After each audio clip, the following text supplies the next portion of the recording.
Тұлпар мініп туалған ұлттық жобасын қолдау мақсатында Қобыланды Батыр жырынан үзінді оқудың отбасылық эстафетасын айтыскер ақын Еркебұлан Қайназарының отбасынан алып, Қазақстан Республикасының еңбек сіңірген қайраткері жыршы Эльмира Жаңабергенованың отбасына жолдаймыз. Олжалап жанын басыпты, ноғайлының көбелін қаратабан десіпті, қырлы қала сырлы қаласын тартып алып ер қазан гүрілдеп судай тасыпты. Сырлы қала дейтін қаласы қорғансыз сырты ашықты, қырлы қала дейтін қалаға атар манда шабарман бектері басын қосыпты.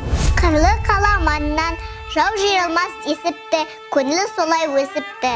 Қызылбастың ағасы, қырлы қала шаһарының бір жағы судың жағасы, алты қабат ор қазып, тереңдігі мол қазып, бекіткенің қарашы.